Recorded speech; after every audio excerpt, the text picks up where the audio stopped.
ਦਿੱਤਾ ਤੇਰੇ ਵਿਛੋੜੇ ਨੇ ਮਾਰ ਵੇ ਕਮਲੀ ਦੇ ਆਸਾਈਆਂ। ਦਿੱਤਾ ਤੇਰੇ ਵਿਛੋੜੇ ਨੇ ਮਾਰ ਵੇ ਕਮਲੀ ਦੇ ਆਸਾਈਆਂ। ਆਕੇ ਕਮਲੀ ਨੂੰ ਦੇ ਜਾ ਦੀਦਾਰ ਵੇ ਕਮਲੀ ਦੇ ਆਸਾਈਆਂ।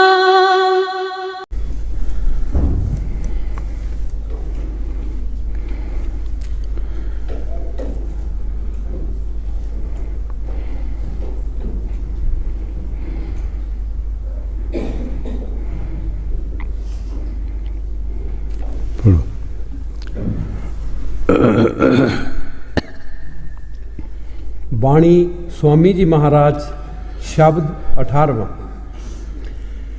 ताम अपने चलो पाई पराए देश क्यों रहना। ताम अपने चलो पाई पराए देश क्यों रहना। ये बाणी स्वामी जी महाराज दी है। जद जद भी संत महापुरख आउंदे है वो सानू अपने देश वास्ते ही प्रेरणा करते हैं, समझाते हैं कि भाई ये तेरा देश नहीं है, ये तेरा देश नहीं, तेरा देश होर है।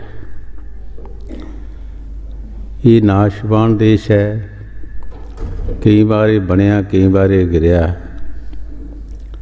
अपने देश चलने की तैयारी करो। ये पराया देश है। अपना देश साड़ा केड़ा है जिथे कोई दुख नहीं, एक किस्म का हर बंदे नूं सुख है, इको जिहा सारियां नूं हिस्सा मिलता है। ना उत्थे कोई बड़ा ना कोई छोटा है, ना कोई राजा महाराजा है ना कोई इज्जत है। सारे संत महापुरख जिहड़े दुनिया ते आए हैं, जिन्हें शब्द व्यासी जिन्हां नाम की कमाई की है, उन्हें इस देश नूं कहा कि तेरा देश नहीं है, तू पराए देश विच रह रहा और पराए काम कर रहा। पराए कामां दा कोई फायदा नहीं है। अपना काम साडा भजन सिमरन साध संगत की सेवा। सत्संग ये साडा अपना काम है और इस दे नाल ही असी अपने देश पहुँच सकते हैं। कई बार अगे भी दसिया, श्री गुरु रविदास महाराज ने भी उस देश नूं बेगमपुरा किया है। हर एक महात्मा ने अपने अपनी भाषा के मुताबिक उस दे नाम रखे है। बेगमपुरा जिथे कोई गम नहीं, कोई खतरा नहीं, सारियां नूं इक्को जिहा हिस्सा मिलता है। उत्थे हमेशा की खुशी खुशी है। हजूर कई बार फरमाते होंदे सी कि गमी इत्थे है जिथे बद घट है, किसी नूं ज़्यादा मिल रहा, किसी नूं थोड़ा मिल रहा। इत्थे हर बंदे नूं गमी है, हर बंदा चिंता विच फसिया है। वो देश साडा जिहड़ा है, उस देश विच हमेशा खुशी खुशी हैगी, जिथे कोई गम नहीं, कोई डर नहीं, कोई खतरा नहीं। स्वामी जी महाराज फरमा रहे हैं कि तू अपना काम कर। ये तो जो सारी जिंदगी भी तू ला देगा इन्हां पराए कामां दे विच, तैनूं कोई फायदा नहीं होना। अपना काम करेगा, भजन सिमरन साध संगत की सेवा, ਉਹਦੇ ਵਿੱਚੋਂ ਤੈਨੂੰ फायदा मिलेगा। वो साडा अपना काम है। ਦੂਸਰਾ, ਕਈ ਵਾਰ ਅੱਗੇ ਵੀ ਦੱਸਿਆ ਹੈ, ਦੁਨੀਆ ਵਿੱਚ ਹਰ ਇੱਕ ਇਨਸਾਨ ਕੋਈ ਬਹੁਤਾ ਕੰਮ ਕਰ ਰਿਹਾ, ਕੋਈ ਥੋੜ੍ਹਾ ਕਰ ਰਿਹਾ। ਸਿਰਫ ਕਿਹਦਾ ਅਸੀਂ ਕਰ ਰਹੇ ਹਾਂ ਕਿ ਇਸ ਸਰੀਰ ਨੂੰ ਕਾਇਮ ਰੱਖਣ ਵਾਸਤੇ, ਇਹਨਾਂ ਤੱਤਾਂ ਨੂੰ ਕਾਇਮ ਰੱਖਣ ਵਾਸਤੇ, ਜਿਹੜੇ ਸਾਡੇ ਸਰੀਰ ਦੇ ਤੱਤ ਨੇ, ਜਿਨ੍ਹਾਂ ਦੇ ਨਾਲ ਸਾਡਾ ਇਹ ਸਰੀਰ, ਇਹ ਬੁੱਤ ਬਣਿਆ ਹੈ। ਅੱਗ, ਮਿੱਟੀ ਔਰ ਪਾਣੀ, ਹਵਾ, ਇਹ ਚਾਰ ਧਾਤਾਂ ਮਿਲੀਆਂ ਸਾਡਾ ਇੱਕ ਪੁਤਲਾ ਬਣ ਗਿਆ। ਇਹਦੇ ਵਿੱਚ ਕਾਸ਼ ਤੱਤ ਜਿਹੜਾ ਹੈ ਉਹ ਰੂਹ, ਆਤਮਾ, ਉਹਦੇ ਵਾਸਤੇ ਸਾਨੂੰ ਭਜਨ ਸਿਮਰਨ ਦੀ ਜ਼ਰੂਰਤ ਹੈ। ਔਰ ਇਹਨਾਂ ਤੱਤਾਂ ਦੇ ਵਾਸਤੇ ਅਸੀਂ ਦੁਨੀਆ ਦੇ ਕੰਮ ਕਰਦੇ ਹਾਂ। ਕੋਈ ਨੌਕਰੀ ਕਰਦਾ ਹੈ, ਕੋਈ ਖੇਤੀਬਾੜੀ ਕਰਦਾ ਹੈ, ਕੋਈ ਮਜ਼ਦੂਰੀ ਕਰਦਾ ਹੈ। ਇਹਨਾਂ ਤੱਤਾਂ ਵਾਸਤੇ ਮਿੱਟੀ ਨੂੰ ਮਿੱਟੀ ਚਾਹੀਦੀ ਹੈ, ਹਵਾ ਨੂੰ ਹਵਾ ਤੱਤ ਜਿਹੜਾ ਵਕਤ ਦੇ ਮੁਤਾਬਕ ਇਸ ਨੂੰ ਹਵਾ ਚਾਹੀਦੀ ਹੈ, ਅਗਨ ਤੱਤ ਜਿਹੜਾ ਇਸ ਨੂੰ ਵਕਤ ਦੇ ਮੁਤਾਬਕ ਅਗਨ ਤੱਤ ਨੂੰ ਆਪਣੀ ਖੁਰਾਕ ਚਾਹੀਦੀ ਹੈ। ਹਰ ਇੱਕ ਨੂੰ ਪਾਣੀ ਤੱਤ ਜਿਹੜਾ ਹੈ ਇਸ ਨੂੰ ਵੀ ਆਪਣੀ ਖੁਰਾਕ ਚਾਹੀਦੀ।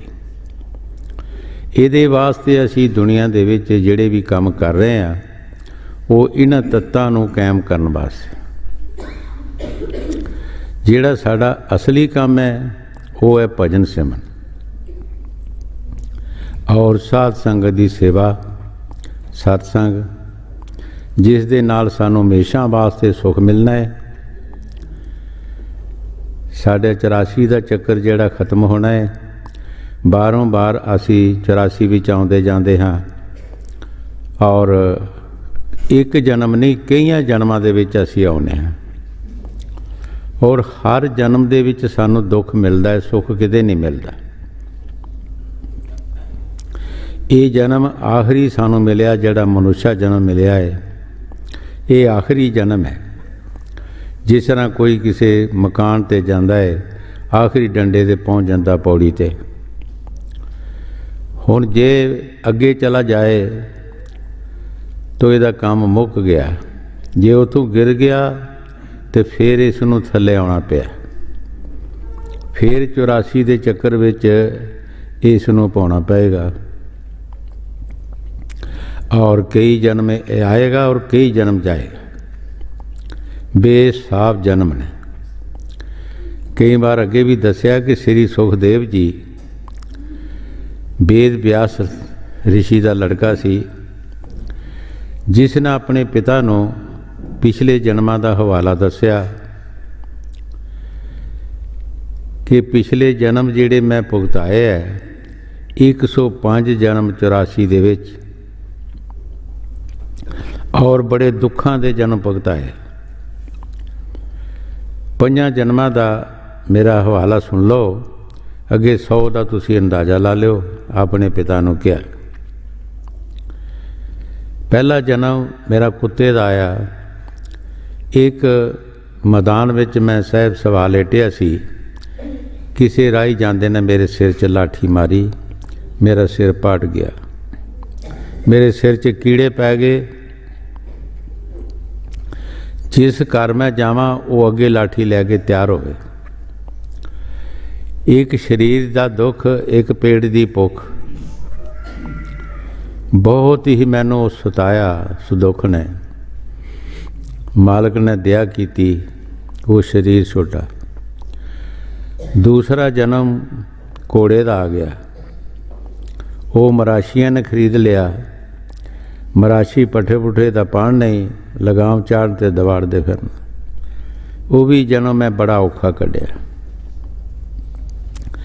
ਤੀਸਰਾ ਜਨਮ ਇੱਕ ਗਧੇ ਦਾ ਆ ਗਿਆ। ਗਧਾ ਧੋਬੀ ਨੇ ਖਰੀਦ ਲਿਆ। ਧੋਬੀ ਕੱਪੜਿਆਂ ਦੀ ਪੰਡ ਲੱਦੇ ਤੇ ਘਾਟ ਤੇ ਚਲਾ ਜਾਏ, ਘਾਟੋਂ ਘਰ ਆ ਜਾਏ। ਇੱਕ ਛੋਟਾ ਜਿਹਾ ਨਾਲਾ ਵਗਦਾ ਸੀ, ਬੱਦਲ ਆਉਣ ਕਾਰਨ ਉਹਦੇ ਵਿੱਚ ਜੇਲਣ ਆਈ, ਮੈਂ ਉਹਦੇ ਵਿੱਚ ਖੁੱਭ ਗਿਆ। ਮੇਰੇ ਮਾਲਕ ਨੇ ਮੈਨੂੰ ਬਹੁਤ ਮਾਰਿਆ, ਇੰਨਾ ਮਾਰਿਆ ਕਿ ਮੇਰੀ ਇੱਕ ਲੱਤ ਟੁੱਟ ਗਈ। ਮੈਨੂੰ ਬੇਕਾਰ ਦੇਖ ਕੇ ਆਪਣੇ ਕੱਪੜੇ ਲੈ ਗਿਆ, ਮੈਂ ਉੱਥੇ ਹੀ ਖੁੱਭਾ ਰਿਹਾ। ਮੇਰਾ ਇੱਕ ਟਾਪੂ ਬਣ ਗਿਆ, ਲੋਕੀ ਮੇਰੇ ਤੇ ਪੈਰ ਰੱਖ ਕੇ ਦੂਜੇ ਪਾਸੇ ਲੰਘਣ। ਉਹ ਜਨਮ ਮੇਰਾ ਛੋਟਾ, ਚੌਥਾ ਜਨਮ ਜਿਹੜਾ ਸੀ ਮੇਰਾ, ਇੱਕ ਛੋਟਾ ਜਿਹਾ ਕੀੜਾ ਹੁੰਦਾ, ਪਿੱਸੂ ਜਿਹਨੂੰ ਕਿਹਾ ਜਾਂਦਾ ਹੈ। ਉਹ ਮੈਂ ਇੱਕ ਬੀਬੀ ਦੇ ਕੱਪੜਿਆਂ ਦੇ ਵਿੱਚ ਵੜ ਗਿਆ। ਉਹ ਆਪਣੇ ਪਤੀ ਨੂੰ ਰੋਟੀ ਲੈ ਕੇ ਜਾ ਰਹੀ ਸੀ ਬਾਹਰ, ਗਰਮੀ ਦੀ ਵਾਰ ਸੀ।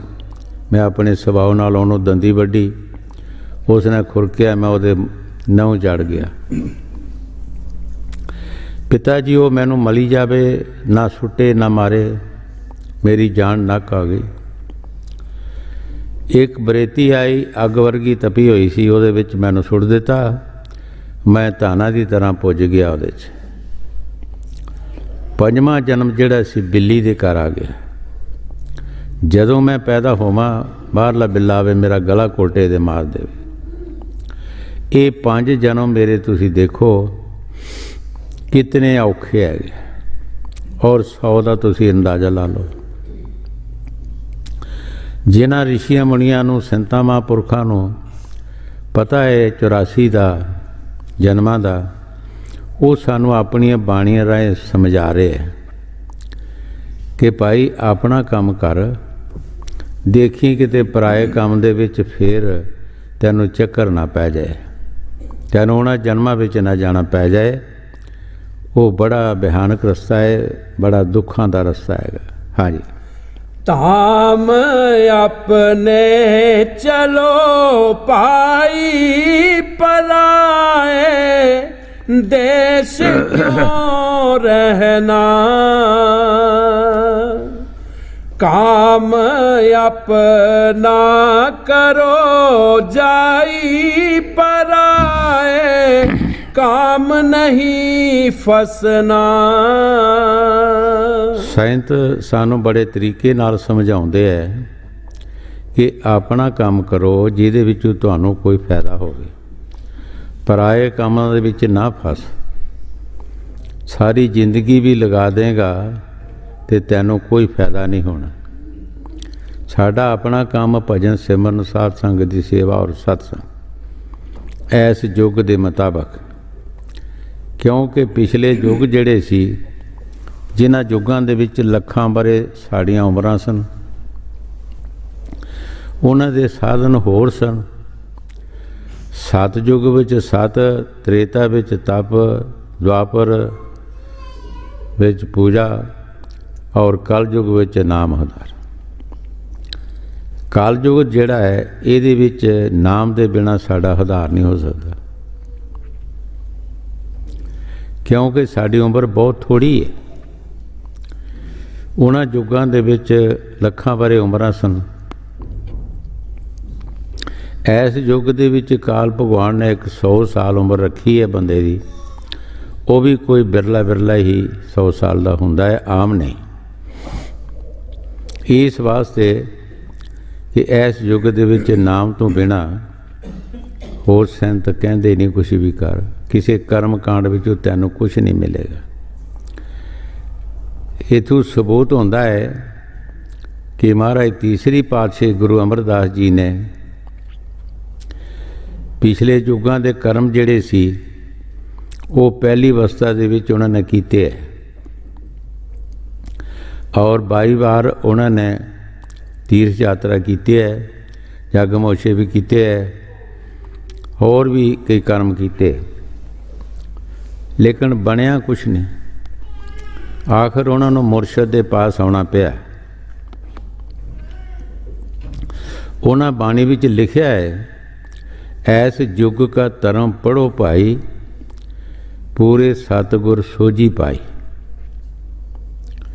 ਕਿ ਸਾਨੂੰ ਕੋਈ ਪਤਾ ਨਹੀਂ ਅਸੀਂ ਜਿਹੜੇ ਕੰਮ ਕਰ ਰਹੇ ਹਾਂ ਕਿ ਕਿਸ ਯੁੱਗ ਦੇ ਕਰ ਰਹੇ ਹਾਂ। ਇਹ ਸਾਨੂੰ ਇਸ ਤਰ੍ਹਾਂ ਜ਼ਿਮੀਂਦਾਰ ਕਿਸੇ ਜ਼ਮੀਨ ਨੂੰ ਵਾਹੁੰਦਾ ਬਰੀਕ ਕਰਦਾ ਹੈ, ਸੇਵਾ ਨਾਲ ਸਾਡਾ ਐਂਤਾ ਕਰਨ ਦਾ ਸ਼ੀਸ਼ਾ ਸਾਫ਼ ਹੋਏਗਾ।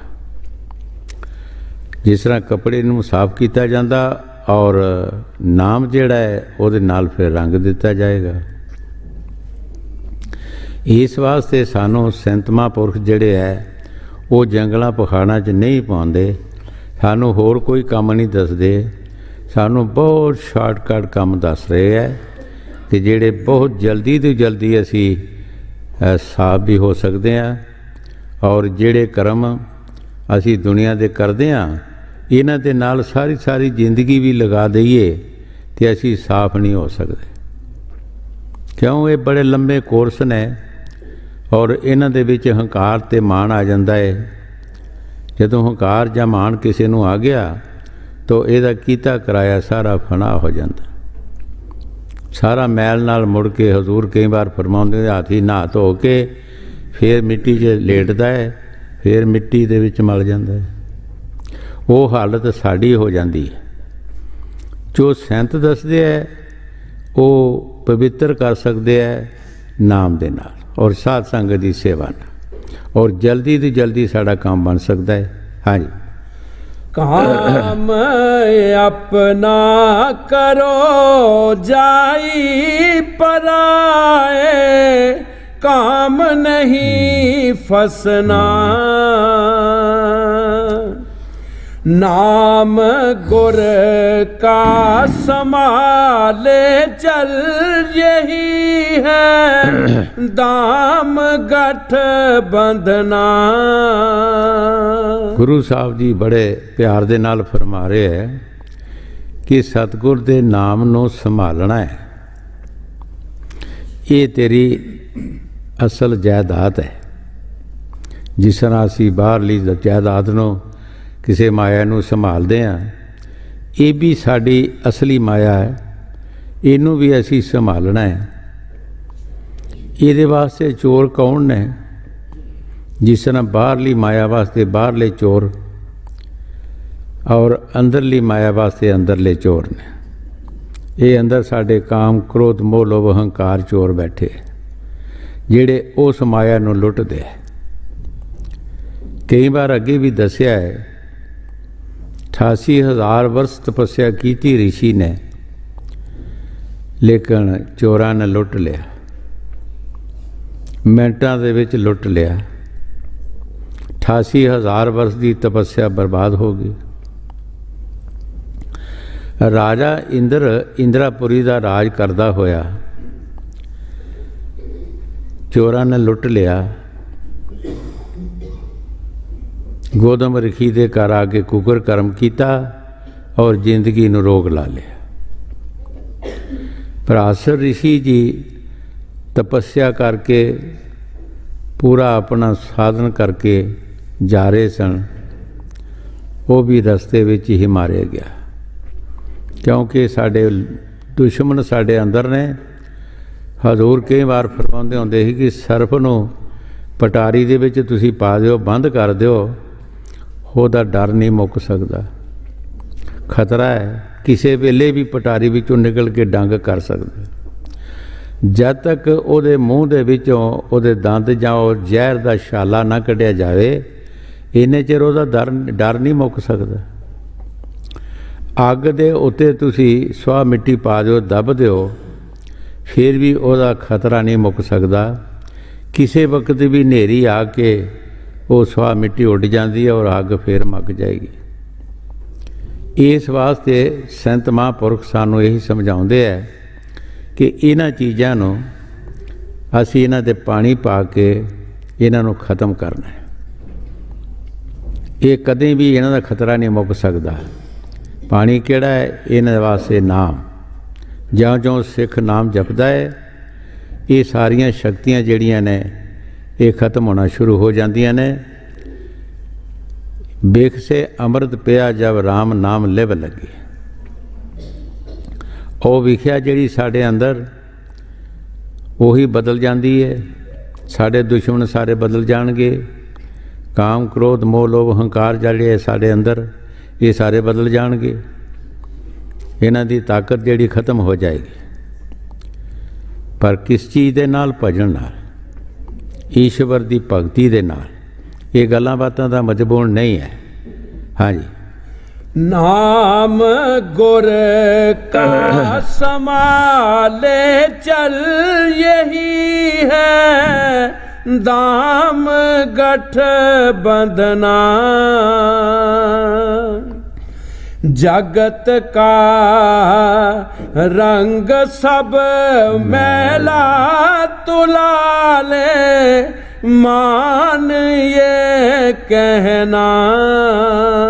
ਗੁਰੂ ਸਾਹਿਬ ਜੀ ਬੜੇ ਪਿਆਰ ਦੇ ਨਾਲ ਫਰਮਾ ਰਹੇ ਹੈ, ਐ ਪੁਰਸ਼ ਜਗਤ ਦਾ ਰੰਗ ਸਾਰਾ ਮੈਲਾ ਹੈ, ਤੂੰ ਇਹਦੇ ਤੇ ਮੋਹਤ ਨਾ ਹੋ, ਧੁਲਾ ਲੈ ਮਾਨ ਜੇ ਕਹਿਣਾ। ਕਿਸ ਤਰੀਕੇ ਨਾਲ ਇਸ ਰੰਗ ਨੂੰ ਅਸੀਂ ਝੂਠੇ ਰੰਗ ਨੂੰ ਧੋ ਕੇ ਸੱਚਾ ਰੰਗ ਚਾੜਨਾ ਹੈ ਨਾਮ ਦਾ। ਜਿਸ ਨਾਲ ਗੁਰੂ ਨਾਨਕ ਦੇਵ ਜੀ ਮਹਾਰਾਜ ਨੇ ਜਿਸ ਤਰ੍ਹਾਂ ਫਰਮਾਇਆ, ਝੂਠਾ ਮਦ ਮੋਲ ਨਾ ਪੀਜੀਏ ਉਤਰ ਜਾਏ ਪ੍ਰਭਾਤ, ਨਾਮ ਕੁਮਾਰੀ ਨਾਨਕਾ ਚੜੀ ਰਹੇ ਦਿਨ ਰਾਤ। ਇਹ ਝੂਠੀ ਚੀਜ਼ ਜਿਹੜੀ ਹੈ, ਇਸ ਨੂੰ ਅਸੀਂ ਨਾਮ ਜਪ ਕੇ ਹੀ ਸਾਫ਼ ਕਰ ਸਕਦੇ ਹਾਂ। ਔਰ ਜਿਉਂ-ਜਿਉਂ ਅਸੀਂ ਈਸ਼ਵਰ ਦੀ ਭਗਤੀ ਕਰਾਂਗੇ, ਇਹ ਸਾਡੀ ਮੈਲ ਦੂਰ ਹੋਣਾ ਸ਼ੁਰੂ ਹੋ ਜਾਏਗੀ ਔਰ ਸਾਡੇ ਅੰਦਰ ਉਹ ਸੱਚ ਸ਼ਬਦ ਆਉਣਾ ਸ਼ੁਰੂ ਹੋ ਜਾਏਗਾ, ਪਵਿੱਤਰਤਾਈ ਆਉਣਾ ਸ਼ੁਰੂ ਹੋ ਜਾਏਗੀ। ਹਾਂਜੀ। जगत का रंग सब मैला तुला ले, मान ये कहना। ਹਰ ਇੱਕ ਚੀਜ਼ ਦੇ ਨਾਲ ਸਾਡਾ ਮੋਹ ਪਿਆ ਹੈਗਾ, ਇਤਨਾ ਸਾਡਾ ਮੋਹ ਪਿਆ ਹੈ ਕਿ ਸਾਡੀ ਜ਼ਿੰਦਗੀ ਨੂੰ ਹੀ ਲੈ ਜਾਂਦਾ। ਹਜ਼ੂਰ ਕਈ ਵਾਰ ਇਹ ਫਰਮਾਉਂਦੇ ਹੁੰਦੇ ਸੀ, ਮੋਹ ਵੀ ਚਾਹੀਦਾ, ਹਰ ਇੱਕ ਚਾਹੀਦੀ ਹੈ, ਹਰ ਇੱਕ ਚੀਜ਼ ਚਾਹੀਦੀ ਹੈ, ਪਰ ਓਨੀ ਚਾਹੀਦੀ ਹੈ ਜਿਹਦੇ ਨਾਲ ਨਾਮ ਵੀ ਜਪਿਆ ਜਾਏ। ਅੱਗ ਬੜੀ ਮਾੜੀ ਅੱਗ ਵੀ ਚਾਹੀਦੀ ਹੈ, ਤੇ ਓਨੀ ਚਾਹੀਦੀ ਹੈ ਜਿਹੜੀ ਵਰਤਣ ਵਾਸਤੇ, ਕੋਠੇ ਮਕਾਨ ਜਲਣ ਵਾਸਤੇ ਨਹੀਂ ਚਾਹੀਦੀ। ਹਰ ਇੱਕ ਚੀਜ਼ ਦੀ ਜ਼ਰੂਰਤ ਹੈ, ਲੇਕਿਨ ਅਸੀਂ ਐਸੇ ਮੋਹ ਦੇ ਵਿੱਚ ਫਸ ਜਾਂਦੇ ਹਾਂ ਹਰ ਚੀਜ਼ ਦੇ ਵਿੱਚ ਕਿ ਆਪਣੀ ਜ਼ਿੰਦਗੀ ਬਰਬਾਦ ਕਰ ਦਿੰਦੇ ਹਾਂ। ਨਾਮ ਸਾਡੇ ਕੋਲੋਂ ਵਿਸਰ ਜਾਂਦਾ ਹੈ, ਉਹਦੇ ਹੀ ਕਾਬੂ ਅਸੀਂ ਆ ਜਾਂਦੇ ਹਾਂ। ਕਈ ਵਾਰ ਦੱਸਿਆ, ਜਦੋਂ 65 ਦੇ ਵਿੱਚ ਲੜਾਈ ਪਾਕਿਸਤਾਨ ਨਾਲ ਹੋਈ ਹੈ, ਸ਼ਕਰਗੜ੍ਹ ਤਹਿਸੀਲ ਦੇ ਵਿੱਚੋਂ ਜਦੋਂ ਲੋਕੀ ਵਾਪਸ ਹੋਏ ਹੈ, ਇੱਕ ਮੁਸਲਮਾਨ ਸੀ ਜਿਹਦਾ ਬਾਗ ਸੀ ਬਾਰਡਰ ਦੇ ਉੱਤੇ, ਪੈਲੀ ਸੀ ਉਹਦੀ। ਬਾਗੀ ਬੂਟੇ ਜਿਹੜੇ ਹੁੰਦੇ ਹੈ ਉਹ ਵੀ ਪੁੱਤਰ ਜਿੰਨੀ ਸੇਵਾ ਲੈਂਦੇ ਹੈ, ਕਿਉਂਕਿ ਐਵੇਂ ਨਹੀਂ ਉਹ ਪਲਦੇ ਹੈਗੇ, ਬਹੁਤ ਬੜੀ ਸੇਵਾ ਲੈਂਦੇ ਹੈ। ਲੋਕਾਂ ਨੇ ਵੱਢ ਟੁੱਕ ਕੇ ਬਾਲਣ ਦੀ ਜਗ੍ਹਾ ਬਾਲ ਦਿੱਤਾ, ਲੈ ਗਏ ਲੋਕੀ। ਜਦੋਂ ਉਹ ਮੁਸਲਮਾਨ ਬਾਅਦ 'ਚ ਆਏ, ਲੋਕਾਂ ਨੇ ਦੱਸਿਆ ਕਿ 3 ਦਿਨ ਉਸ ਜ਼ਮੀਨ ਦੇ ਵਿੱਚ ਜਿੱਥੇ ਬਾਗ ਸੀ ਬਹਿ ਕੇ ਰੋਂਦਾ ਰਿਹਾ, ਉਸ ਬਾਗ ਦੇ ਮੋਹ ਦੇ ਵਿੱਚ। ਔਰ ਤੀਸਰੇ ਦਿਨ ਉਸ ਨੇ ਸਿਰ 'ਚ ਇੱਟ ਮਾਰੀ ਤੇ ਮਰ ਗਿਆ, ਉਹਦੇ ਮੋਹ ਵਿੱਚ ਹੀ ਮਰ ਗਿਆ। ਇਸ ਵਾਸਤੇ ਗੁਰੂ ਸਾਹਿਬ ਜੀ ਫਰਮਾਉਂਦੇ ਆ, ਸਾਨੂੰ ਮੋਹ ਚਾਹੀਦਾ ਪਰ ਬਿਲਕੁਲ ਖਤਮ ਹੋਣ ਵਾਸਤੇ ਨਹੀਂ ਚਾਹੀਦਾ, ਸਾਨੂੰ ਨਾਮ ਜਪਣ ਵਾਸਤੇ ਵੀ ਟਾਈਮ ਚਾਹੀਦਾ, ਕੁਝ ਹਿੱਸਾ ਨਾਮ ਦਾ ਵੀ ਚਾਹੀਦਾ। ਮੋਹ ਦੇ ਬਿਨਾਂ ਕੋਈ ਪਸ਼ੂ ਨਹੀਂ ਪਲਦਾ, ਮੋਹ ਦੇ ਬਿਨਾਂ ਕੋਈ ਬੱਚਾ ਨਹੀਂ ਪਲਦਾ, ਮੋਹ ਦੇ ਬਿਨਾਂ ਕੋਈ ਚੀਜ਼ ਦੁਨੀਆ ਦੀ ਰਹਿੰਦੀ ਨਹੀਂ। ਪਰ ਓਨਾ ਹੀ ਚਾਹੀਦਾ ਜਿਹਦੇ ਨਾਲ ਨਾਲ ਅਸੀਂ ਈਸ਼ਵਰ ਦੀ ਭਗਤੀ ਵੀ ਕਰੀਏ, ਨਾਲ ਨਾਲ ਹੀ ਅਸੀਂ ਈਸ਼ਵਰ ਦੀ ਭਗਤੀ ਵੀ ਕਰੀਏ। ਇਹ ਨਾ ਹੋਵੇ ਸਾਡੀ ਭਗਤੀ ਛੁੱਟ ਜਾਏ ਤੇ ਅਸੀਂ ਉਸੇ ਮੋਹ 'ਚ ਫਸ ਜਾਈਏ। ਕਈ ਵਾਰ ਅੱਗੇ ਵੀ ਦੱਸਿਆ ਕਿ ਕੋਈ ਮਹਾਤਮਾ ਪਿਆਸ ਲੱਗੀ ਸੀ, ਕਿਸੇ ਖੂਹ 'ਤੇ ਗਿਆ ਪਾਣੀ ਪੀਣ ਵਾਸਤੇ, ਟਿੰਡਾਂ ਵਾਲਾ ਖੂਹ ਸੀ। ਉਹ ਕਹਿੰਦਾ ਹੈ ਮਾਲਕ ਨੂੰ ਕਿ ਇਹਦਾ ਖੜਖੜ ਬੰਦ ਕਰ, ਮੈਂ ਪਾਣੀ ਪੀਣਾ ਹੈ।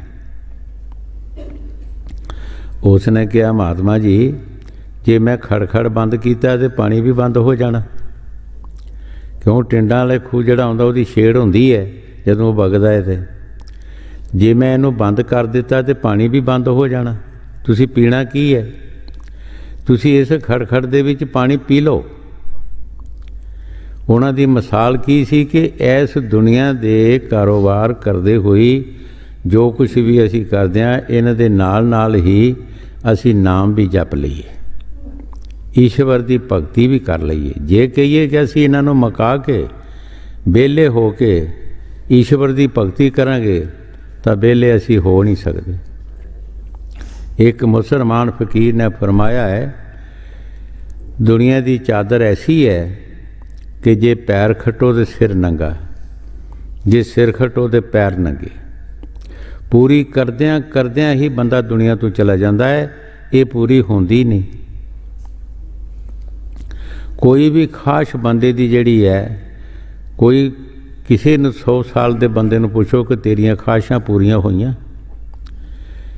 ਕੀ ਤੈਨੂੰ ਇਸ ਵੇਲੇ ਸਾਫ਼ ਹੈ? ਉਹ ਕਹੇਗਾ ਮੇਰੀ ਖਾਸ਼ ਪੂਰੀ ਨਹੀਂ ਹੋਈ। ਇਸ ਦੁਨੀਆ ਦੇ ਵਿੱਚ ਜੇ ਅਸੀਂ ਸੋਚੀਏ ਵੀ ਅਸੀਂ ਨਿਰੋਲ ਹੋ ਕੇ ਬਿਲਕੁਲ ਸਾਰੇ ਕੰਮ ਕਰਕੇ ਫਿਰ ਨਾਮ ਜਪਾਂਗੇ ਤੇ ਨਾ ਸਾਡੇ ਕੰਮ ਹੋਣੇ ਆ ਤੇ ਨਾ ਅਸੀਂ ਨਾਮ ਜਪ ਸਕਦੇ ਹਾਂ। ਇਹਦੇ ਵਿੱਚ ਹੀ ਅਸੀਂ ਟਾਈਮ ਲਾ ਲਈਏ, ਇਹਦੇ ਨਾਲ ਹੀ ਅਸੀਂ ਦੁਨੀਆ ਦੇ ਕੰਮਾਂ ਦੇ ਨਾਲ ਹੀ ਉਹ ਵੀ ਆਪਣਾ ਇੱਕ ਕੰਮ ਸਮਝ ਲਈਏ ਕਿ ਜਿਸ ਤਰ੍ਹਾਂ ਅਸੀਂ ਹੋਰ ਕੰਮ ਕਰਦੇ ਹਾਂ, ਓਵਰ ਟਾਈਮ ਵੀ ਲਾਉਂਦੇ ਹਾਂ, ਅਸੀਂ ਉਹਨੂੰ ਓਵਰ ਟਾਈਮ ਸਮਝ ਲਈਏ। ਕੰਮ ਦੇ ਨਾਲ ਉਹ ਵੀ ਥੋੜ੍ਹਾ ਟਾਈਮ ਲਾ ਲਈਏ। ਜੇ ਸਾਨੂੰ ਓਵਰ ਟਾਈਮ ਦੇ ਪੈਸੇ ਮਿਲਦੇ ਆ ਤੇ ਉਹਦਾ ਵੀ ਤੇ ਪਰਮਾਤਮਾ ਕੋਈ ਸਾਨੂੰ ਦੇਗਾ ਨਾ। ਇਸ ਵਾਸਤੇ ਕਿ ਸਾਨੂੰ ਇਸ ਦੁਨੀਆ ਦੇ ਕੰਮਾਂ ਦੇ ਨਾਲ ਹੀ ਸਾਨੂੰ ਉਹ ਵੀ ਕੰਮ ਕਰ ਲੈਣਾ ਚਾਹੀਦਾ ਹੈ। ਜੇ ਕਹੀਏ ਕਿ ਅਸੀਂ ਇਹ ਮੁਕਾ ਕੇ ਫੇਰ ਕਰਾਂਗੇ, ਫੇਰ ਨਹੀਂ ਹੋਣਾ। ਆਪਣੀ ਗੱਲ ਤੋਂ ਵੈਸੇ ਦੱਸਣੀ ਨਹੀਂ ਚਾਹੀਦੀ, ਸ਼ਾਇਦ ਕੋਈ ਇਸ ਗੱਲ ਨੂੰ ਬੁਰਾ ਵੀ ਮਨਾ ਸਕਦਾ ਹੈ ਤੇ ਜਾਂ ਕੋਈ ਹੋਰ ਵੀ ਆਪਣੇ ਦਿਲ 'ਚ ਭਾਵ ਲਿਆ ਸਕਦਾ ਹੈ। ਅਸੀਂ ਜਦੋਂ ਸੋਚਦੇ ਹੀ ਵੀ ਘਰ-ਬਾਰ ਛੱਡ ਦਈਏ, 1 ਸਾਲ ਸੋਚਦਿਆਂ ਲੱਗੀ, 1 ਸਾਲ ਸੋਚਦਿਆਂ ਮਨ ਕਵੇ ਕਿ ਇਹ ਵੀ ਕੰਮ ਕਰਨ ਵਾਲਾ, ਇਹ ਵੀ ਕੰਮ ਕਰਨ ਵਾਲਾ, ਇਹ ਕਰਕੇ ਫੇਰ ਸਹੀ, ਆਹ ਕਰਕੇ ਫੇਰ ਸਹੀ। ਕੱਤੇ ਮਹੀਨੇ ਦੇ ਦਿਨ ਸੀ, ਪੱਠੇ ਵੱਢਣ ਗਏ ਅਸੀਂ। ਇੱਕ ਬੂਟੇ ਨੂੰ ਦਾਤਰੀ ਪਾਈ, ਬਹਿ ਕੇ ਸੋਚਿਆ ਕਿ ਮਨ ਨੂੰ ਪੁੱਛਿਆ ਕਿ ਹੈ ਮਨ, ਜੇ ਤੂੰ ਅੱਜ ਮਰ ਜਾਏ ਤੇ ਕੀ ਇਹ ਜਿਹੜੇ ਕੰਮ ਤੂੰ ਦੱਸ ਰਿਹਾ ਇਹ ਹੋਣੇ ਜਾਂ ਨਹੀਂ ਹੋਣੇ? ਤੇ ਮਨ ਨੇ ਵਿੱਚੋਂ ਹੀ ਕਿਹਾ ਵੀ ਕੰਮ ਤੇ ਹੋ ਜਾਣੇ ਹੈ। ਜੇ ਹੋ ਜਾਣੇ ਹੈ ਤੇ ਫਿਰ ਐਸ ਬੂਟੇ ਨੂੰ ਵੱਢਣਾ ਨਹੀਂ ਹੈਗਾ, ਇਹ ਇੱਥੇ ਹੀ ਰਵੇ। ਅਸੀਂ ਉਹਨੂੰ ਉੱਥੇ ਹੀ ਛੱਡ ਕੇ ਤੇ ਸਖਣੀ ਦਾਤਰੀ ਤੇ ਤੰਗੜੀ ਲੈ ਕੇ ਘਰ ਛੱਡ ਦਿੱਤੀ। ਚਲਾ ਗਏ, ਖੇਸ ਮੁੰਡੇ ਪਾਇਆ। 6 ਮਹੀਨੇ ਸਾਡਾ ਪਤਾ ਨਹੀਂ ਲੱਗਾ ਵੀ ਅਸੀਂ ਕਿੱਥੇ ਆਂ, ਪਹਾੜ 'ਚ ਚਲਾ ਗਏ। 6 ਮਹੀਨੇ ਸਾਡਾ ਕੋਈ ਪਤਾ ਹੀ ਨਹੀਂ ਵੀ ਅਸੀਂ ਕਿੱਥੇ ਆਂ, ਕੋਈ ਚਿੱਠੀ ਨਹੀਂ, ਪਤਾ ਨਹੀਂ। ਤੇ ਕੰਮ ਸਾਰੇ ਹੋ ਗਏ। 60 ਸਾਲ ਅਸੀਂ ਹੋਇਆ ਘਰੋਂ ਨਿਕਲੇ, ਅਸੀਂ ਮੁੜ ਕੇ ਦੇਖਿਆ ਹੀ ਨਹੀਂ ਕੀ ਕਰ ਰਹੇ ਤੇ ਕੀ ਨਹੀਂ ਕਰ ਰਹੇ। ਤੇ ਕੰਮ ਵੀ ਉਸ ਪਰਮਾਤਮਾ ਨੇ ਸਾਰੇ ਕੀਤੇ ਹੈਗੇ, ਚੰਗੇ ਤੋਂ ਚੰਗੇ ਕਰ ਦਿੱਤੇ ਹੈਗੇ। ਇਹ ਸਿਰਫ ਬੰਦੇ ਨੇ ਐਵੇਂ ਹੀ ਭਾਰ ਚੁੱਕਿਆ ਹੁੰਦਾ ਹੈ। ਜੇ ਦੁਨੀਆ ਤੋਂ ਜਿਹੜੇ ਚਲੇ ਜਾਂਦੇ, ਕੀ ਉਹਨਾਂ ਦਾ ਕੰਮ ਨਹੀਂ ਹੁੰਦਾ ਹੈਗਾ। ਅਸੀਂ ਇਸੇ ਕੰਮ ਦੇ ਵਿੱਚ ਹੀ ਕਸਰ ਨਾ ਖਾਈਏ, ਅਸੀਂ ਗਲਤੀ ਨਾ ਕਰੀਏ। ਇਹਨਾਂ ਕੰਮਾਂ ਦੇ ਨਾਲ ਹੀ ਜੇ ਅਸੀਂ ਛੱਡ ਵੀ ਨਹੀਂ ਸਕਦੇ ਤੇ ਇਹਨਾਂ ਦੇ ਨਾਲ ਥੋੜ੍ਹਾ ਟਾਈਮ ਆਪਣਾ ਭਜਨ ਸਿਮਰਨ ਦਾ ਵੀ ਲਾਈਏ, ਤਾਂ ਕਿ ਕੁਛ ਨਾ ਕੁਛ ਰਲਾ ਸਾਡਾ ਉੱਧਰ ਵੀ ਹੋ ਜਾਏ, ਹਿੱਸਾ ਪੈ ਜਾਏ। ਬੁਗਣੀਆਂ ਤੁਸੀਂ ਕਈਆਂ ਬੱਚਿਆਂ ਦੀਆਂ ਲਾਈਆਂ ਹੁੰਦੀਆਂ ਜਾਂ ਆਪਣੀਆਂ ਕਿਸੇ ਨੇ, ਤਾਂ ਪੈਸਾ ਵੀ ਪਾਓ, ਇੱਕ ਦਿਨ ਰਕਮ ਬਣ ਜਾਂਦੀ ਹੈ। ਜੇ ਥੋੜ੍ਹਾ ਟਾਈਮ ਵੀ ਲਗਾਓਗੇ, ਇੱਕ ਦਿਨ ਜ਼ਰੂਰ ਸੱਚਾ ਜਿਹੜਾ ਕੰਮ ਹੁੰਦਾ ਹੈ, ਉਹ ਜ਼ਰੂਰ ਫਰਮਾਉਂਦੇ ਹੁੰਦੇ ਸੀ ਕਿ ਸੋਨਾ ਜੇਬ 'ਚ ਪਾ ਕੇ ਲੈ ਜਾਓ, ਲੋਹੇ ਦਾ ਟਰੱਕ ਖਰੀਦ ਕੇ ਲਿਆਓ। ਪਰ ਲੋਹੇ ਦੇ ਨਾਲ ਤੁਸੀਂ ਜੇਬ 'ਚ ਪਾ ਕੇ ਸੋਨਾ ਨਹੀਂ ਖਰੀਦ ਸਕਦੇ। ਮਕਸਦ ਕੀ ਕਿ ਨੇਕ ਪਾਕ ਕੰਮ ਜਿਹੜਾ ਇਹ ਥੋੜ੍ਹਾ ਵੀ ਬਹੁਤਾ ਬਣ ਜਾਂਦਾ, ਅਤੇ ਜਿਹੜਾ ਮਾੜਾ ਕੰਮ ਹੈ ਇਹ ਬਹੁਤਾ ਵੀ ਜਿੰਨਾ ਮਰਜ਼ੀ ਹੋਵੇ ਇਹ ਨਹੀਂ ਕੁਛ ਵੀ ਬਣਦਾ ਇਹਦਾ। ਹਜ਼ੂਰ ਕਈ ਵਾਰੇ ਸਾਖੀ ਸੁਣਾਉਂਦੇ ਹੋਏ ਵੀ ਕੋਈ ਕਿਸੇ ਮੁਲਕ ਤੋਂ ਬੰਦੇ ਦੂਸਰੇ ਮੁਲਕ ਵਿੱਚ ਚਲਾ ਗਏ,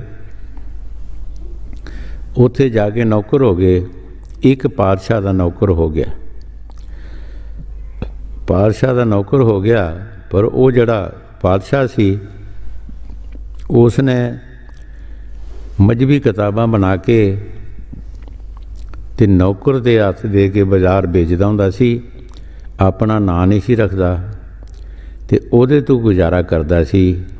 ਇੱਥੋਂ ਤੱਕ ਕਿ ਉਹਦੀ ਬੇਗਮ ਜਿਹੜੀ ਆਪਣੇ ਹੱਥੀਂ ਹੀ ਖਾਣਾ ਬਣਾਉਂਦੀ ਸੀ, ਉਹਨਾਂ ਕੋਈ ਨੌਕਰ ਆਪਣੇ ਘਰ 'ਚ ਨਹੀਂ ਸੀ ਰੱਖਿਆ। ਉਸ ਨੌਕਰ ਦੇ ਸਾਥੀ ਜਿਹੜੇ ਸਨ,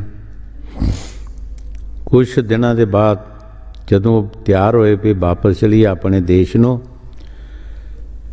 ਉਹਨੂੰ ਵੀ ਕਿਹਾ ਵੀ ਚੱਲ ਚਲੀਏ। ਤੇ ਉਸਨੇ ਪਾਤਸ਼ਾਹ ਦੇ ਪਾਸੋਂ ਤਨਖਾਹ ਮੰਗੀ ਤੇ ਪਾਤਸ਼ਾਹ ਕਹਿਣ ਲੱਗ ਕਿ ਮੇਰੇ ਕੋਲ ਕੋਈ ਪੈਸਾ ਨਹੀਂ ਹੈ, ਮੇਰੇ ਪਾਸ ਕੋਈ ਪੈਸਾ ਨਹੀਂ। ਚੁੱਪ ਕਰ ਰਿਹਾ। ਫਿਰ ਕੁਛ ਸਮੇਂ ਨੂੰ ਉਹਦੇ ਸਾਥੀ ਤਿਆਰ ਹੋਏ ਤੇ ਉਸ ਨੂੰ ਵੀ ਕਿਹਾ। ਉਸਨੇ ਫਿਰ ਪਾਤਸ਼ਾਹ ਨੂੰ ਕਿਹਾ ਤਨਖਾਹ ਵਾਸਤੇ, ਤੇ ਪਾਤਸ਼ਾਹ ਕਹਿਣ ਲੱਗ ਕਿ 1 ਰੁਪਈਆ ਮੇਰੀ ਮਿਹਨਤ ਵਿੱਚੋਂ ਬਚਤ ਹੈ, ਜੇ ਤੂੰ ਲੈਣਾ ਤੇ ਲੈ ਲੈ, ਹੋਰ ਮੇਰੇ ਪਾਸ ਕੋਈ ਪੈਸਾ ਨਹੀਂ। ਨੌਕਰ ਨੇ ਸੋਚਿਆ ਕਿ ਚਲੋ ਨਾ ਹੋਣ ਤੋਂ 1 ਰੁਪਈਆ ਹੀ ਠੀਕ, ਤੁਰ ਪਿਆ। ਸੋਚਦਾ ਹੈ ਹੁਣ 1 ਰੁਪਈਏ ਦਾ ਮੈਂ ਕੀ ਲਵਾਂਗਾ, ਘਰ ਵਿੱਚ ਕੁਛ ਲਵਾਂਗਾ, ਰਿਸ਼ਤੇਦਾਰਾਂ ਨੂੰ ਕੁਛ ਦੇਵਾਂਗਾ। ਕੋਈ ਵੀ ਦੂਰ ਪਾਰੋਂ ਜਾਂਦਾ ਬੰਦਾ ਤਾਂ ਕਈ ਥਾਂ ਹੁੰਦੇ ਹੈ ਜਿਨ੍ਹਾਂ ਦੇ ਨਾਲ ਬੰਦੇ ਨੇ ਭੁਗਤਣਾ ਹੁੰਦਾ ਹੈ। ਉਸ ਮੁਲਕ ਦੇ ਵਿੱਚ ਨਾਰ ਬੜੇ ਸਸਤੇ ਸਨ। ਉਸ ਨੇ 1 ਰੁਪਈਏ ਦਾ 100 ਨਾਰ ਲੈ ਲਿਆ। ਜਦੋਂ ਦੂਸਰੇ ਸ਼ਹਿਰ ਵਿੱਚ ਆਏ ਤੇ ਉਸ ਸ਼ਹਿਰ ਦੇ ਜਿਹੜਾ ਹਾਕਮ ਸੀ, ਉਹਦੀ ਔਰਤ ਬਿਮਾਰ ਸੀ ਤੇ ਹਕੀਮ ਨੇ ਦੱਸਿਆ, ਡਾਕਟਰ ਨੇ ਵੀ ਇਸ ਨੂੰ ਨਾਰਾਂ ਦਾ ਪਾਣੀ ਮਿਲੇ ਤੇ ਇਹ ਬਚ ਸਕਦੀ ਹੈ, ਪਰ ਉਧਰ ਨਾਰ ਹੈ ਨਹੀਂ ਸਨ। ਪਾਤਸ਼ਾਹ ਨੇ ਬਾਜ਼ਾਰ ਵਿੱਚ ਢੰਡੋਰਾ ਫੇਰਿਆ ਕਿ ਜਿਹੜਾ 1 ਨਾਰ ਦੇਵੇ ਉਹਨੂੰ 100 ਰੁਪਈਆ ਦਿੱਤਾ ਜਾਏਗਾ। ਨੌਕਰ ਨੇ ਉਹ ਪੰਡ ਬੱਧੀ ਦੀ 100 ਨਾਰ ਦੀ ਉਹ ਲੈ ਕੇ ਉੱਥੇ ਚਲਾ ਗਿਆ ਹਾਕਮ ਦੇ ਪਾਸ। ਉਹਨਾਂ ਇੱਕ ਨਾਰ ਦਾ 100 ਰੁਪਈਆ ਗਿਣ ਕੇ ਦੇ ਦਿੱਤਾ। 10,000 ਰੁਪਈਆ ਬਣ ਗਿਆ। ਕੁਛ ਉਹਨੇ ਨਾਮ ਦਿੱਤਾ, ਹੋ ਜੀ ਇੰਤਜ਼ਾਮ ਕਰਕੇ ਉਹਦੇ ਘਰ ਪਹੁੰਚਾ ਦਿੱਤਾ। ਤੇ ਨੌਕਰ ਸੋਚਦਾ ਹੈ ਘਰ ਜਾ ਕੇ ਕਿ ਵਾਕਿਆ ਹੀ ਜੋ ਰਾਜੇ ਨੇ ਕਿਹਾ ਸੀ ਕਿ ਮੇਰੀ ਹੱਕ ਲਾਲ ਦੀ ਕਮਾਈ ਹੈ, ਇਹਦੇ ਵਿੱਚ ਖੁਦਾ ਭਾਰੀ ਬਰਕਤ ਕਰੇਗਾ, ਕਿ ਵਾਕਿਆ ਹੀ ਹੱਕ ਲਾਲ ਦੀ ਕਮਾਈ ਜਿਹੜੀ ਹੈ ਇਹਦੇ ਵਿੱਚ ਬਰਕਤ ਬਹੁਤ ਹੈ। ਇਸੇ ਤਰ੍ਹਾਂ ਹਜ਼ੂਰ ਫਰਮਾਉਂਦੇ ਹੁੰਦੇ ਸੀ ਕਿ ਨੇਕ ਪਾਕ ਜਿਹੜੀ ਕਮਾਈ ਹੈ ਇਹ ਥੋੜ੍ਹੀ ਵੀ ਬਹੁਤੀ ਬਣ ਜਾਂਦੀ ਹੈ ਕਿ ਸੋਨਾ ਜੇਬ 'ਚ ਪਾ ਕੇ ਲੈ ਜਾਓ, ਲੋਹੇ ਦੇ ਟਰੱਕ ਖਰੀਦ ਕੇ ਲਾਓ। ਲੋਹਾ ਤੁਸੀਂ ਜੇਬ 'ਚ ਪਾ ਕੇ ਸੋਨਾ ਨਹੀਂ ਖਰੀਦ ਸਕਦੇ। ਭਾਵ ਕੀ ਹੈ ਕਿ ਮਾੜੇ ਕਰਮਾਂ ਦੇ ਨਾਲ ਤੁਸੀਂ ਕੁਛ ਨਹੀਂ ਲੈ ਸਕਦੇ, ਔਰ ਨੇਕ ਪਾਕ ਕੰਮ ਕਰੋਗੇ ਤੇ ਉਹਦਾ ਤੁਹਾਨੂੰ ਕੋਈ ਫਾਇਦਾ ਹੋਏਗਾ। ਇਸ ਵਾਸਤੇ ਨੇਕ ਕਮਾਈ ਜਿਹੜੀ ਹੈ ਉਹਦੀ ਕੀਮਤ ਬਹੁਤ ਹੈਗੀ। ਹਾਂਜੀ। ਜਗਤ ਕਾ ਰੰਗ ਸਭ ਮੈਲਾ ਤੁਲਾਲੇ, ਮਾਨ ਇਹ ਕਹਿਣਾ ਭੋਗ संसार कोई दिन के सहज में त्याग ते चलना। ਗੁਰੂ ਸਾਹਿਬ ਜੀ ਬੜੇ ਪਿਆਰ ਦੇ ਨਾਲ ਫਰਮਾ ਰਹੇ ਹੈ ਕਿ ਸੰਸਾਰ ਦੀ ਐਸ਼ੋ ਅਸ਼ਰਤ ਜਿਹੜੀ ਹੈ ਇਹ ਕੋਈ ਦਿਨ ਦੀ ਹੈ। ਭਾਈ ਸਹਿਜੇ ਸਹਿਜੇ ਇਸ ਨੂੰ ਤਿਆਗ ਦੇ, ਇਹ ਕੁਛ ਨਹੀਂ, ਇਹ ਦੁਨੀਆ ਦੀ ਐਸ਼ੋ ਅਸ਼ਰਤ ਦੁੱਖ ਹੈ। ਇੱਕ ਮਹਾਤਮਾ ਦਾ ਚੇਲਾ ਸੀ ਤੇ ਜਦ ਵੀ ਉਸਨੇ ਮਹਾਤਮਾ ਦੇ ਪਾਸ ਜਾਣਾ ਤੇ ਕਹਿਣਾ, ਬਾਬਾ ਜੀ ਮੈਨੂੰ ਦੁਨੀਆ ਦੀ ਐਸ਼ੋ ਅਸ਼ਰਤ ਦੱਸੋ। ਉਸਨੇ ਕਹਿਣਾ, ਬੇਟਾ ਕਿ ਦੁਨੀਆ ਦੀ ਐਸ਼ੋ ਅਸ਼ਰਤ ਦੁੱਖ ਹੈ, ਇਹ ਦੁੱਖ ਹੈ। ਪਰ ਜਦੋਂ ਵੀ ਉਸਨੇ ਮਿਲਣਾ ਇਹੀ ਅਰਜ਼ ਕਰਨੀ ਕਿ ਮੈਨੂੰ ਦੁਨੀਆ ਦੀ ਐਸ਼ੋ ਅਸ਼ਰਤ ਦੱਸੋ। ਇੱਕ ਦਿਨ ਐਸਾ ਹੋਇਆ ਕਿ ਸੁਪਨੇ ਵਿੱਚ ਹੀ ਕਟੰਜਾਂ ਦੇ ਦੇਸ਼ ਚਲਾ ਗਿਆ। ਉੱਥੇ ਜਾ ਕੇ ਇੱਕ ਘਰ ਪੈਦਾ ਹੋਇਆ ਸੁਪਨੇ ਵਿੱਚ। ਦੇਖੋ ਹੁਣ ਮਹਾਤਮਾ ਉਹਦੀ ਖਾਸ਼ ਨੂੰ ਕਿੱਦਾਂ ਪੂਰਾ ਕਰਦੇ ਹੈ, ਸੁਪਨੇ ਵਿੱਚ ਹੀ ਪੂਰਾ ਕਰਨ ਦੇ। ਪੈਦਾ ਹੋਇਆ, ਜਦੋਂ ਪੈਦਾ ਹੋਇਆ ਢੋਲਕੀਆਂ ਛੈਣੇ ਵੱਜੇ, ਵਧਾਈਆਂ ਹੋਈਆਂ। ਜਵਾਨ ਹੋਇਆ, ਉਹਦੀ ਸ਼ਾਦੀ ਹੋਈ, ਤਦ ਉਹਨੂੰ ਖੁਸ਼ੀ ਮਿਲੀ। ਘਰ ਉਸ ਦੇ ਬਾਲ ਬੱਚਾ ਹੋਇਆ ਤਦ ਉਸ ਨੂੰ ਖੁਸ਼ੀ ਮਿਲੀ। ਪਲੇਗ ਦੀ ਬਿਮਾਰੀ ਆਈ ਤਾਂ ਸਾਰੇ ਮਰ ਗਏ। ਜਦੋਂ ਸਾਰੇ ਮਰ ਗਏ ਤਾਂ ਇਕੱਲਾ ਰਹਿ ਗਿਆ। ਇਕੱਲਾ ਰਹਿ ਗਿਆ, ਹੁਣ ਸੋਚਦਾ ਹੈ ਕਿ ਮੈਂ ਇੱਥੇ ਕੀ ਕਰਾਂਗਾ। ਕਿਸੇ ਸ਼ਹਿਰ ਵਿੱਚ ਚਲੇ ਜਾਣਾ ਹਾਂ, ਉੱਥੇ ਜਾ ਕੇ ਕੋਈ ਮਜ਼ਦੂਰੀ ਮਿਤਾਰੀ ਕਰਕੇ ਗੁਜ਼ਰ ਕਰ ਲਵਾਂਗਾ। ਪਰ ਉਸ ਸ਼ਹਿਰ ਦਾ ਜਿੱਥੇ ਜਾ ਰਿਹਾ ਸੀ, ਉਹ ਸ਼ਹਿਰ ਦਾ ਰਾਜਾ ਮਰ ਚੁੱਕਾ ਸੀ।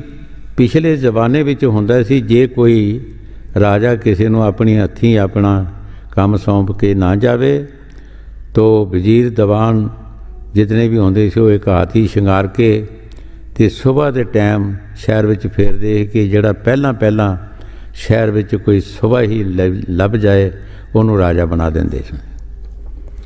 ਉਹ ਸਵੇਰੇ ਹੀ ਸ਼ਹਿਰ ਵਿੱਚ ਜਾ ਵੜਿਆ। ਉਹਨਾਂ ਫੜ ਕੇ ਹਾਥੀ ਦੇ ਉੱਤੇ ਚਾੜ੍ਹ ਦਿੱਤਾ, ਉਹਨੂੰ ਰਾਜਾ ਬਣਾ ਦਿੱਤਾ। ਫਿਰ ਖੁਸ਼ੀ ਆ ਗਈ, ਰਾਜਾ ਬਣ ਗਿਆ। ਕਟੰਜਾਂ ਦੇ ਦੇਸ਼ ਕਾਲ ਪੈ ਗਿਆ। ਜਲੂਸ ਦੀ ਸ਼ਕਲ ਵਿੱਚ ਸਾਰੇ ਲੋਕ ਇਕੱਠੇ ਹੋਏ, ਉਹ ਸ਼ਹਿਰ ਵਿੱਚ ਚਲਾ ਗਏ ਅਤੇ ਜਿਹੜਾ ਉਹਨਾਂ ਦਾ ਗੁਆਂਢੀ ਸੀ ਉਸ ਨੇ ਬਾਰੀ ਰਾਹੀਂ ਮੂੰਹ ਕੱਢ ਕੇ ਦੇਖਿਆ ਤਾਂ ਗੁਆਂਢੀ ਨਜ਼ਰ ਆਇਆ ਅਤੇ ਗੁਆਂਢੀ ਨੇ ਦੇਖਿਆ ਇਹਦੇ ਸਾਡੇ ਕੋਲ ਹੀ ਰਹਿੰਦਾ ਸੀ। ਇਹ ਜਿਹੜਾ ਰਾਜਾ ਹੈ ਤੇ ਸਾਡੇ ਕੋਲ ਰਹਿੰਦਾ ਸੀ। ਉਸ ਨੇ ਬੜਾ ਅੱਖ ਦਾ ਇਸ਼ਾਰਾ ਕੀਤਾ, ਮੇਰਾ ਨਾਂ ਨਾ ਲਈ। ਪਰ ਗੱਲ ਚਲਦੀ ਬਾਹਰ ਨਿਕਲ ਗਈ ਕਿ ਇਹ ਕਟੰਜ ਸੀ ਔਰ ਇਹ ਰਾਜਾ ਬਣਿਆ ਹੈ। ਰਾਣੀਆਂ ਨੇ ਔਰ ਵਜ਼ੀਰ ਦੀਵਾਨਾਂ ਨੇ ਜੋਸ਼ੀ ਸੱਦ ਕੇ ਉਹਨੂੰ ਪੁੱਛਿਆ ਕਿ ਅਸੀਂ ਇਹਦੇ ਨਾਲ ਵਰਤਾਓ ਕਰਦੇ ਰਹੇ ਹਾਂ ਅਤੇ ਸਾਡੀ ਕਲਿਆਣ ਕਿਸ ਤਰ੍ਹਾਂ ਹੋਏਗੀ।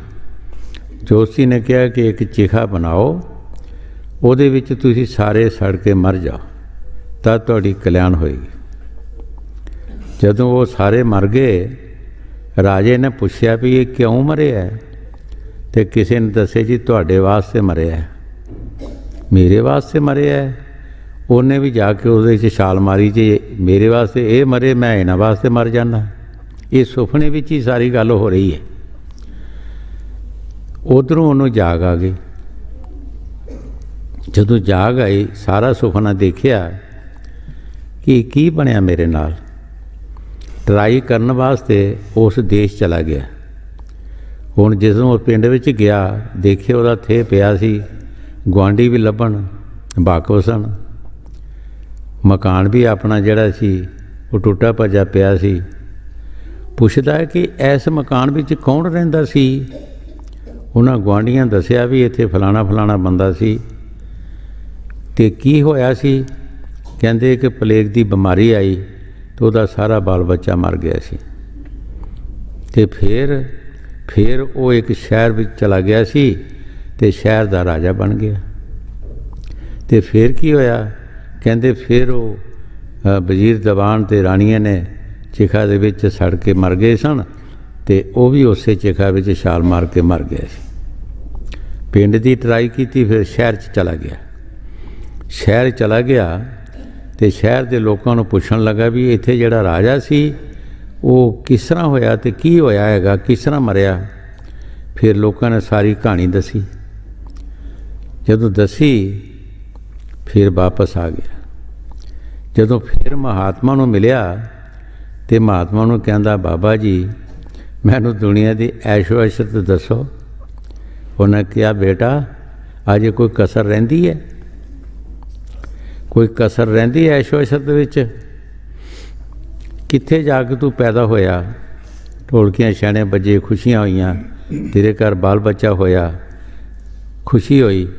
ਫਿਰ ਪਲੇਗ ਦੀ ਬਿਮਾਰੀ ਆਈ, ਸਾਰੇ ਮਰ ਗਏ, ਗਮੀ ਆ ਗਈ। ਫਿਰ ਤੂੰ ਰਾਜਾ ਬਣਿਆ, ਫਿਰ ਖੁਸ਼ੀ ਆ ਗਈ, ਫਿਰ ਤੂੰ ਵੀ ਮਰ ਗਿਆ, ਫਿਰ ਗਮੀ ਆ ਗਈ। ਇਹ ਦੁਨੀਆ ਦੀ ਐਸ਼ੋ ਅਸ਼ਰਤ ਹੈ। ਅੱਜ ਕੋਈ ਕਮੀ ਰਹਿੰਦੀ ਹੈ ਤੈਨੂੰ? ਤੂੰ ਸਭ ਕੁਝ ਦੇਖ ਲਿਆ। ਇਸ ਵਾਸਤੇ ਕਿ ਦੁਨੀਆ ਦੀ ਐਸ਼ੋ ਅਸ਼ਰਤ ਜਿਹੜੀ ਹੈ, ਮਹਾਂਪੁਰਖ ਇਹੀ ਸਾਨੂੰ ਸਮਝਾਉਂਦੇ ਆ, ਭਾਈ ਇਹ ਦੁੱਖ ਹੈ, ਇਹ ਦੁੱਖ ਹੈ, ਅੱਜ ਵੀ ਹੈ, ਕੱਲ੍ਹ ਵੀ ਹੈ। ਇਹਦੇ ਵਿੱਚ ਤੁਹਾਨੂੰ ਸੁੱਖ ਨਹੀਂ ਮਿਲ ਸਕਦਾ।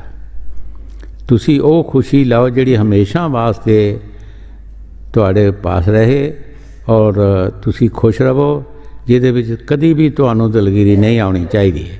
ਉਹ ਕੀ ਹੈ? ਨਾਮ, ਈਸ਼ਵਰ ਦੀ ਭਗਤੀ, ਨੇਕ ਪਾਕ ਕੰਮ। ਜਿਹੜਾ ਵੀ ਬੰਦਾ ਨੇਕ ਪਾਕ ਕੰਮ ਕਰਦਾ ਹੈ ਉਹ ਬੜੇ ਆਰਾਮ ਨਾਲ ਸੌਂ ਜਾਂਦਾ। ਇੱਕ ਅਫਸਰ ਨੇ ਸਾਨੂੰ ਦੱਸਿਆ, ਕਹਿੰਦਾ ਕਿ ਮੈਂ ਬੜੇ ਆਰਾਮ ਨਾਲ ਸੌਂ ਜਾਂਦਾ ਕਿਉਂਕਿ ਮੈਨੂੰ ਇਹ ਪਤਾ ਕਿ ਮੈਂ ਕੋਈ ਨਜਾਇਜ਼ ਕੰਮ ਨਹੀਂ ਕੀਤਾ। ਜਿਹੜੇ ਨਜਾਇਜ਼ ਕਰਦੇ ਹੈ ਉਹਨਾਂ ਨੂੰ ਨੀਂਦ ਹੀ ਨਹੀਂ ਪੈਂਦੀ, ਉਹ ਸੌਂਦੇ ਨਹੀਂ। ਇਸ ਵਾਸਤੇ ਸਾਨੂੰ ਇਹਦੇ ਬਾਰੇ ਸੋਚਣਾ ਚਾਹੀਦਾ ਕਿ ਅਸੀਂ ਅੱਛਾ ਕੰਮ ਕਰੀਏ। ਇਹ ਦੁਨੀਆ ਦੀ ਐਸ਼ੋ ਇਸ਼ਰਤ ਜਿਹੜੀ ਹੈ ਦੁੱਖ ਤੇ ਸੁੱਖ ਹੈਗਾ। ਸਹਿਜੋ ਬਾਈ ਨੇ ਵੀ ਇਹੀ ਫਰਮਾਇਆ ਹੈਗਾ। ਸਹਿਜੋ ਬਾਈ ਵੀ ਇਸਤਰੀ ਹੋਈ ਹੈ ਜਿਸ ਨੇ ਬੜੀ ਕਮਾਈ ਕੀਤੀ ਹੈ, ਉਸ ਨੇ ਵੀ ਦੱਸਿਆ ਹੈ ਦੁਨੀਆ ਦਾ ਦੁੱਖ ਸੁੱਖ ਸਹਿਜੋ ਕੀ ਹੈਗਾ। ਕਿ ਲੁਹਾਰ ਦੀ ਸੰਨੀ, ਜਿਸ ਤਰ੍ਹਾਂ ਲੁਹਾਰ ਆਪਣੀ ਉਸ ਸੰਨੀ ਦੇ ਨਾਲ ਸੰਦ ਫੜਦਾ ਹੈ ਆਪਣੀ ਅੰਗੀਠੀ ਦੇ ਵਿੱਚੋਂ, ਜਦੋਂ ਉਹ ਗਰਮ ਹੋ ਜਾਂਦੀ ਹੈ ਫਿਰ ਉਹਨੂੰ ਪਾਣੀ ਦੇ ਵਿੱਚ ਪਾ ਲੈਂਦਾ, ਠੰਡਾ ਕਰਕੇ ਫਿਰ ਉਹਨੂੰ ਉਹਦੇ ਵਿੱਚ ਪਾ ਦਿੰਦਾ ਹੈ। ਕਦੀ ਉਹ ਠੰਡੀ ਤੇ ਕਦੀ ਗਰਮ ਹੋ ਜਾਂਦੀ ਹੈ। ਇਹ ਦੁਨੀਆ ਦਾ ਸੁੱਖ ਔਰ ਦੁੱਖ ਹੈਗਾ। ਇਸ ਵਾਸਤੇ ਸੰਤ ਕਹਿੰਦੇ ਆ ਕਿ ਭਾਈ ਤੂੰ ਉਹ ਕੰਮ ਕਰ ਜਿਹੜਾ ਹਮੇਸ਼ਾ ਵਾਸਤੇ ਤੈਨੂੰ ਸੁੱਖ ਰਹੇ। ਹਾਂਜੀ। ਭੋਗ ਸੰਸਾਰ ਕੋਈ ਦਿਨ ਕੇ सहज में त्याग ते चलना, शरण सत गुर गहो दृढ़ कर करो ये काज पिल रहना। ਗੁਰੂ ਸਾਹਿਬ ਜੀ ਬੜੇ ਪਿਆਰ ਦੇ ਨਾਲ ਫਰਮਾ ਰਿਹਾ ਹੈ ਕਿ ਸਤਿਗੁਰ ਦੀ ਸ਼ਰਨ ਵਿੱਚ ਆਓ ਔਰ ਸ਼ਰਨ ਐਸੀ ਫੜੋ ਕਿ ਦ੍ਰਿੜਤਾ ਔਰ ਵਿਸ਼ਵਾਸ ਤੁਹਾਡੇ 'ਚ ਹੋਣਾ ਚਾਹੀਦਾ। ਦੁੱਖ ਆਏ ਸੁੱਖ ਆਏ ਗਰੀਬੀ ਆਏ ਮੇਰੀ ਆਏ ਤੁਹਾਡੇ ਪਾਸੋਂ ਸ਼ਰਨ ਨਹੀਂ ਛੁੱਟਣੀ ਚਾਹੀਦੀ। ਹਜ਼ੂਰ ਕਈ ਵਾਰ ਫਰਮਾਉਂਦੇ ਹੁੰਦੇ, ਬੇੜੀ ਦੇ ਮਲਾਹ ਨਾਲ ਕੋਈ ਬੰਦਾ ਰੁੱਸ ਰਹੇਗਾ ਸਵਾਰ ਤੇ ਬਾਹਰ ਨਿਕਲ ਜਾਏਗਾ ਤੇ ਉਹਨੇ ਡੁੱਬ ਕੇ ਮਰਨਾ ਹੀ ਹੈ। ਕੀ ਕਰੇਗਾ? ਜੇ ਮਲਾਹ ਨਾਲ ਰੁੱਸ ਕੇ ਬੇੜੀ 'ਚੋਂ ਨਿਕਲ ਜਾਏਗਾ ਤੇ ਉਹ ਦਰਿਆ 'ਚ ਡੁੱਬ ਜਾਏਗਾ। ਇਸੇ ਤਰ੍ਹਾਂ ਇਹ ਸਤਿਗੁਰ ਦੀ ਸ਼ਰਨ ਛੱਡ ਦੇਗਾ ਤੇ ਦੁੱਖਾਂ ਵਿੱਚ ਫਸੇਗਾ, ਦੁੱਖਾਂ ਦੀਆਂ ਲਹਿਰਾਂ ਵਿੱਚ, ਦੁੱਖਾਂ ਦੀ ਦਰਿਆ ਵਿੱਚ ਫਸ ਜਾਏਗਾ, ਫਿਰ ਹਮੇਸ਼ਾ ਦੁੱਖ ਹੀ ਦੁੱਖ ਨੂੰ ਆਏਗਾ। ਇਸ ਵਾਸਤੇ ਗੁਰੂ ਸਾਹਿਬ ਜੀ ਫਰਮਾ ਰਿਹਾ ਕਿ ਤੈਨੂੰ ਚਾਹੀਦਾ ਕਿ ਸ਼ਰਨ ਲੈ ਔਰ ਦ੍ਰਿੜਤਾ ਕਰ, ਵਿਸ਼ਵਾਸ ਕਰ। ਦੁੱਖ ਆਏ ਸੁੱਖ ਆਏ ਗਰੀਬੀ ਆਏ ਮੇਰੀ ਆਏ, ਤੇਰੇ ਪਾਸੋਂ ਸ਼ਰਨ ਛੁੱਟਣੀ ਨਹੀਂ ਚਾਹੀਦੀ। ਹਾਂਜੀ। शरण सत गुर गहो दृढ़ कर करो ये काज पिल रहना, सुरत मन थाम अब घट में पकड़ तुन ਧਿਆਨ ਧਰ ਗਗਨਾ। ਗੁਰੂ ਸਾਹਿਬ ਜੀ ਬੜੇ ਪਿਆਰ ਦੇ ਨਾਲ ਫਰਮਾ ਰਿਹਾ, ਸੁਰਤ ਮਨ ਥਮ ਔਰ ਤੇਰੇ ਅੰਦਰ ਇੱਕ ਧੁਨ ਆ ਰਹੀ ਹੈ ਸ਼ਬਦ, ਜਿਸ ਨੂੰ ਬਾਣੀ 'ਚ ਸ਼ਬਦ ਜਾਂ ਨਾਮ ਵੀ ਕਿਹਾ ਜਾਂਦਾ ਹੈ। ਸਵਾਮੀ ਜੀ ਮਹਾਰਾਜ ਉਸ ਨੂੰ ਧੁਨ ਕਰਕੇ ਫਰਮਾਉਂਦੇ ਹੈ, ਤੂੰ ਉਸ ਧੁਨ ਨੂੰ ਫੜ, ਉਹ ਉੱਪਰੋਂ ਆ ਰਹੀ ਹੈ, ਉਹ ਸੱਚਖੰਡ ਦੇਸ਼ 'ਚੋਂ ਆ ਰਹੀ ਹੈ। ਜਦ ਤੇਰੀ ਮਿਲਾਵਟ ਉਹਦੇ ਨਾਲ ਹੋਏਗੀ ਇੱਕ ਦਿਨ ਤੂੰ ਵੀ ਆਪਣੇ ਦੇਸ਼ ਚਲਾ ਜਾਏਗਾ। ਉਹ ਸਾਡੇ ਅੰਦਰ 24 ਘੰਟੇ ਆ ਰਹੀ ਹੈ। ਅਸੀਂ ਸੌਂ ਜਾਂਦੇ ਹਾਂ, ਉਹ ਨਹੀਂ ਸੌਂਦੇ। ਜਿਨ੍ਹਾਂ ਦੇ ਅੰਦਰ ਆਈ ਉਹ ਦੁਆਈਆਂ ਦਿੰਦੇ ਹੈ। ਹਜ਼ਰਤ ਬਹੂ ਸਾਹਿਬ ਨੇ ਬਾਣੀ 'ਚ ਫਰਮਾਇਆ ਹੈ, ਇਸ਼ਕ ਨੇ ਸਾਨੂੰ ਲਿਸਿਆਂ ਜਾਤਾ ਬੈਠਾ ਹਨ ਮੁਹਾੜੀ ਹੋ, ਨਾ ਸੌਵੇ ਨਾ ਸੌਣ ਦੇਵੇ ਜਿਵੇਂ ਬਾਲ ਢਿਆੜੀ। ਕਿੱਥੇ ਬੈਠਾ ਆ ਕੇ? ਕਿਉਂਕਿ ਇਹ ਸਰੀਰ ਦੇ ਹਿੱਸੇ ਅਲੱਗ-ਅਲੱਗ ਨੇ।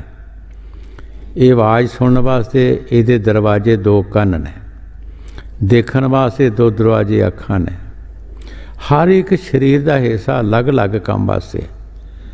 ਜਿਹੜੀ ਸਾਡੇ ਅੰਦਰੋਂ ਆਵਾਜ਼ ਆ ਰਹੀ ਹੈ, ਉਹ ਸ਼ਬਦ ਆ ਰਿਹਾ ਹੈ, ਉਹ ਅਸੀਂ ਇਹਨਾਂ ਕੰਨਾਂ ਰਾਹੀਂ ਹੀ ਸੁਣ ਸਕਦੇ ਹਾਂ। ਇੱਧਰ ਹੀ ਅਸੀਂ ਧਿਆਨ ਦਿਆਂਗੇ। ਇਹਦੇ ਅੰਦਰ ਵੀ ਉਹ ਕੰਨ ਨੇ ਜਿਹੜੇ ਸਾਡੇ ਖੋਲ੍ਹਣੇ ਹੈ।